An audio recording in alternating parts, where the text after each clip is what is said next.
Kodak declared bankruptcy. On the surface, this was entirely unsurprising. Kodak was the global leader in the manufacturing and processing of chemical-based photographic film. One of the iconic companies of the 20th century, Kodak was brought to its knees by the rise of digital imaging and the reconfiguration of the value chain for pictures. Seemingly overnight, we stopped taking pictures with film-based cameras, printing them out for sharing in photo albums and picture frames, and started using our smartphones from the likes of Apple and Samsung to create digital images shared through social media sites such as Facebook and Instagram. Except the change did not occur overnight, and Kodak was not asleep at the wheel. In fact, as early as the late 1970s, Kodak recognized the disruptive potential of digital imaging and began investing heavily in its own digital transformation. Kodak spent billions on R&D. It had some of the first patents for digital image sensors. It introduced one of the first digital cameras in 1989.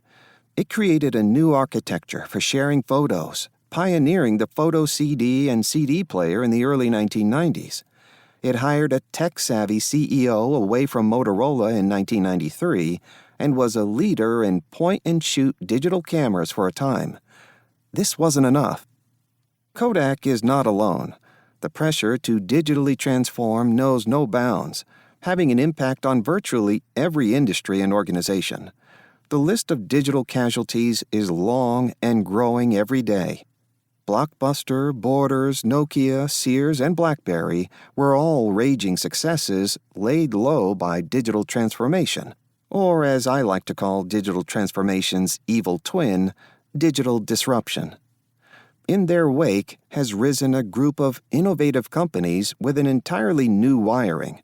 Apple, Amazon, Google, Facebook, Uber, Airbnb, Netflix, Box, Zoom, and assuredly a whole host of upstart ventures that have not yet become household names. These are companies that have been built digitally from the ground up, that understand the primacy of data and how to leverage data to add value to their offerings.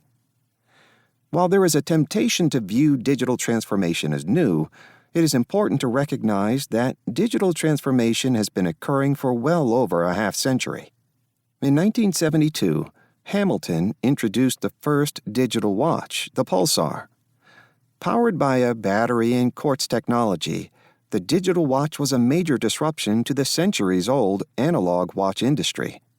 Suddenly, generations' worth of expertise in making small springs and gears was rendered moot. A decade earlier, the electronic typewriter, pioneered by IBM, disrupted the centuries-old mechanical typewriter business and established leaders like Remington, only to be disrupted a decade later with the rise of personal computing and word processing. Yet there are reasons to believe that digital transformation is accelerating. The emerging digital infrastructure is giving rise to enormous data sets, what we used to call big data, that are helping fulfill the promise of artificial intelligence and machine learning. These are creating virtuous cycles in which data and learning beget more data and learning, accelerating innovation and creating the risk that those slow to digitally transform will be quickly left behind. I use the analogy of building an on-ramp to a highway. Once you successfully complete the ramp and enter the highway, you are speeding down the digital highway. Digital transformation is about building that on-ramp to the highway. If you are too slow, you may never catch up to those who came before you. Over 50% of Fortune 500 companies have either been acquired, merged, or declared bankruptcy since 2000. In recent years, stalwart companies such as AT&T and ExxonMobil have been removed from the Dow Jones Industrial Index to be replaced by tech companies Apple and Salesforce, respectively. The average lifespan of S&P 500 firms has been steadily declining, creating more turnover among the largest firms. Serial entrepreneur Tom Siebel, founder of artificial intelligence company C3, ticker AI on the NYSE, points out that it is estimated that 70% of the companies in existence today will shutter their operation in the next 10 years. Mass extinction events don't just happen for no reason. I believe the causal factor is